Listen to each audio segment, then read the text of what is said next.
بسم اللہ الرحمن الرحیم۔ السلام علیکم، ویلکم ٹو مائی چینل۔ آپ کے اپنے چینل پہ میں آپ کو خوش آمدید کہتی ہوں۔ کیا حال ہے آپ کے؟ میں امید کرتی ہوں کہ آپ سب لوگ انشاءاللہ خیریت سے ہوں گے۔ ایک اور نئی ویڈیو کے ساتھ میں آپ کی خدمت میں حاضر ہوئی ہوں۔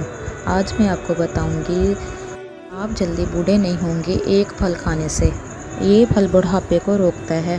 حضرت محمد صلی اللہ علیہ وآلہ وسلم کی پسندیدہ غذائیں اور ان کے فائدے۔ اللہ تعالیٰ نے زمین پر انسانوں کے لیے بے شمار نعمتیں عطا کی ہیں، جن میں بہت سی ضرورتیں زندگی، جن میں خوراک، پانی، پناہ اور خدا کی دیگر قدرتی تحفے شامل ہیں۔ غذا دنیا میں ہر انسان کے لیے ضروری ہے۔ اللہ تعالیٰ کے پیارے حبیب حضرت محمد صلی اللہ علیہ وآلہ وسلم عادت مبارک تھی کہ جس قسم کا کھانا سامنے آتا اسے تناول فرماتے اور نہ ہی کسی خاص قسم کے کھانے کے لیے اہتمام فرماتے۔ حضور اکرم صلی اللہ علیہ وسلم ان غذاؤں کو ان کے ذائقے اور فائدے کی وجہ سے بہت پسند فرماتے تھے۔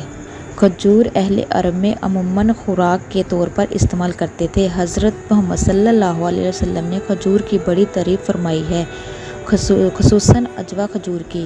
حضور اکرم صلی اللہ علیہ وسلم کو کھجور بہت زیادہ پسند تھی اور اس کا بہت استعمال فرماتے تھے۔ رسول اکرم صلی اللہ علیہ وسلم کا ارشاد ہے کہ جو شخص روزانہ صبح کے وقت 7 عجوا کھجور کھا لے، اس کو اس دن زہر اور جادو سے کوئی بھی نقصان نہیں پہنچ سکتا۔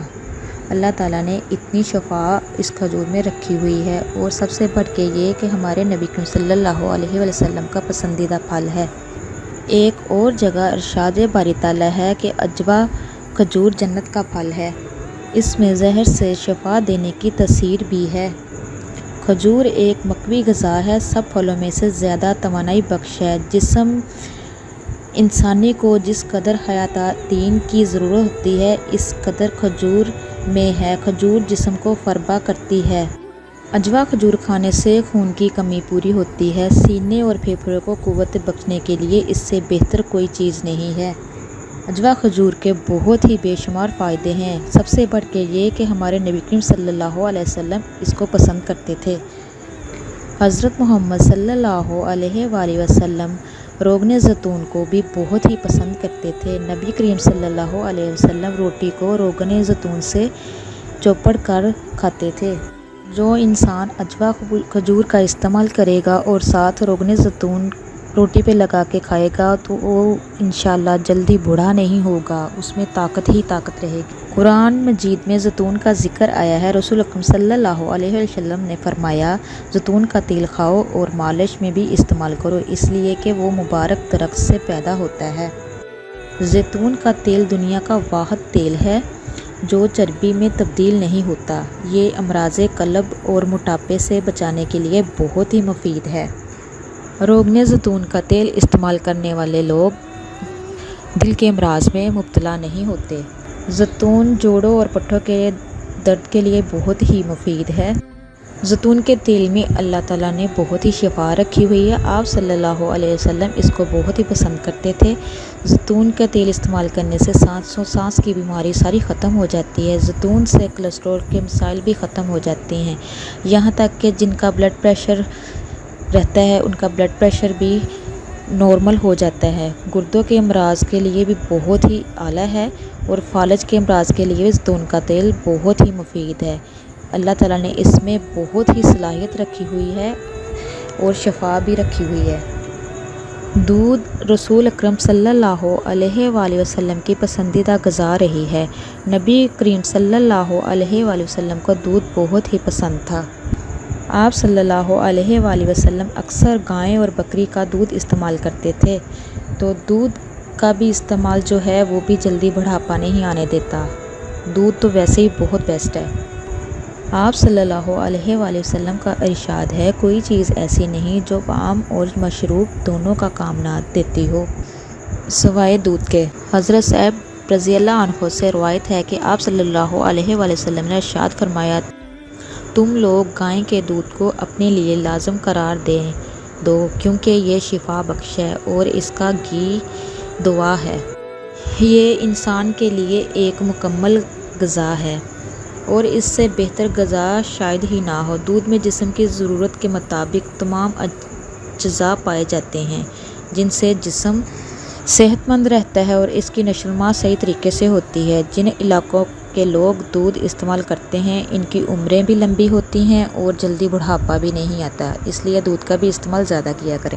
حضور اکرم صلی اللہ علیہ وآلہ وسلم کو شہد بھی بہت پسند تھا، اس کا بہت استعمال فرماتے تھے۔ حضرت عائشہ رضی اللہ عنہا سے روایت ہے کہ آپ صلی اللہ علیہ وسلم شہد پسند فرماتے تھے۔ شہد میں بھی بہت شفا ہے، اس کا بھی ذکر قرآن پاک میں آیا ہے۔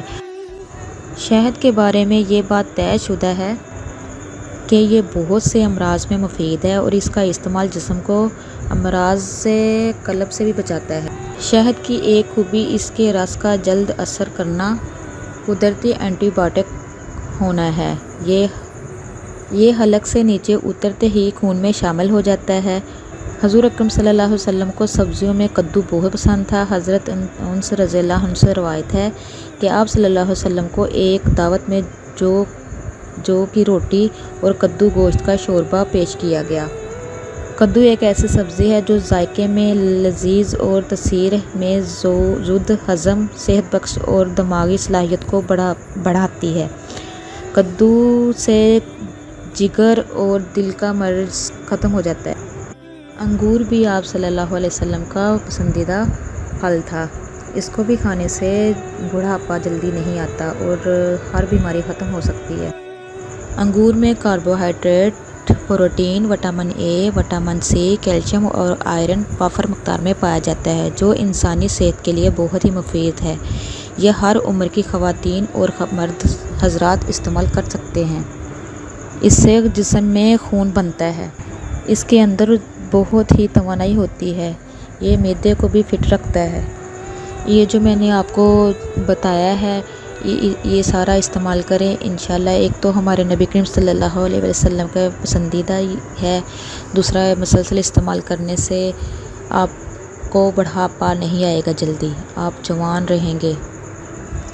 کوشش کریں کہ اللہ تعالیٰ کا زیادہ سے زیادہ ذکر کرے، اللہ تعالیٰ کو راضی کرے، اللہ تعالیٰ سب کی پریشانیاں دور کرے اور اللہ تعالیٰ اپنے حفظ و امان میں رکھے۔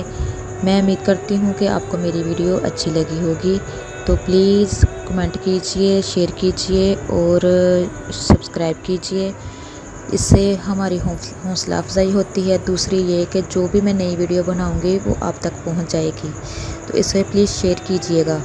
دوسروں تک اچھی باتیں بتانا بھی صدقہ جاریہ ہے، اس کا بھی ثواب ملتا ہے۔ نیکسٹ ویڈیو میں انشاءاللہ حاضر ہوں گی ایک اور نئی ویڈیو کے ساتھ، تب تک کے لیے میں اجازت چاہتی ہوں۔ اللہ حافظ۔